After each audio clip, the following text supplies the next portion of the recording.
This is VOA News. Via remote, I'm Marissa Melton.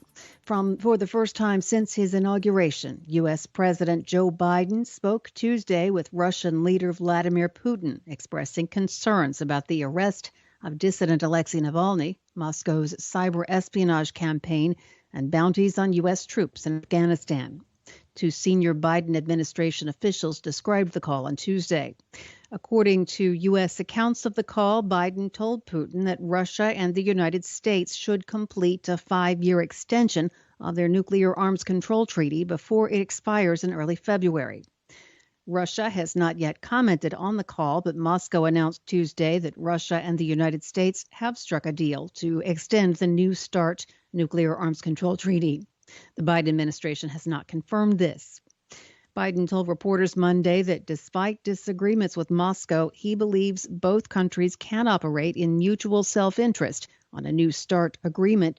He said that plan does not need to conflict with making clear to Russia that the United States is very concerned about other issues on which the countries are in opposition.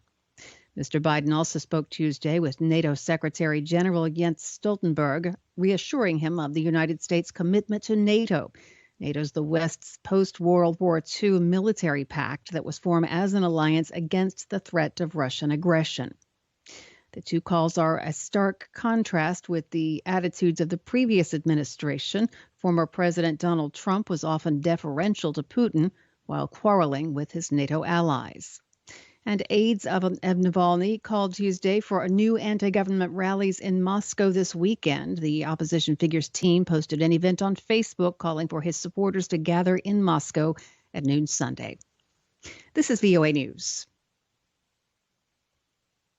The U.S. Senate has confirmed Antony Blinken to be Secretary of State, paving the way for the Biden administration's eventual reversal of the Trump administration's isolationist policies. Blinken was confirmed by a 72-22 vote to serve as the country's top diplomat, filling the most senior cabinet position and one that is fourth in the line of presidential succession. At a confirmation hearing last week, Blinken said he's ready to confront the challenges posed by China, Iran, North Korea, and Russia. He said China poses the most significant challenge to U.S. national interests, while noting there is room for cooperation.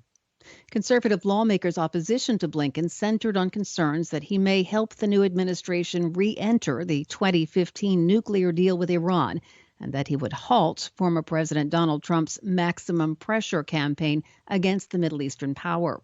He also pledged to rebuild State Department morale and the diplomatic corps. Blinken said he sees U.S. standing abroad as leadership based on, quote, humility and confidence. The 58-year-old was Deputy Secretary of State during the Obama administration, and he has close ties with President Biden. Israel's army chief said Tuesday he had ordered that plans be drawn up to counter Iran's nuclear capabilities in the event of a political decision to target the Islamic Republic. Chief of Staff General Aviv Kochavi said he had instructed the military to prepare several operational plans in addition to existing ones throughout the coming year. He added that the power to initiate them lies with the Israeli government. Iran, Israel's arch foe, agreed in 2015 to a deal on its nuclear program with Britain, China, France, Germany, Russia, and the United States. The deal offered sanctions relief in exchange for curbs on Tehran's nuclear ambitions and guarantees it would not seek an atomic bomb. Iran maintains that it has only pursued a civilian nuclear energy program. Israel always opposed the deal, and in 2018, then U.S. President Donald Trump unilaterally pulled Washington out of it and reimposed crippling sanctions and a maximum pressure campaign against Tehran. In response, Iran has stepped back from key nuclear commitments, leaving the deal hanging by a thread, even as new U.S. President Joe Biden's administration has signaled it wants to salvage the agreement.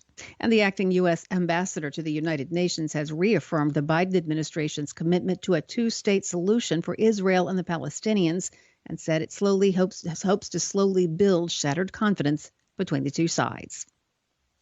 Via remote, I'm Marissa Melton. From Washington, you're listening to VOA News.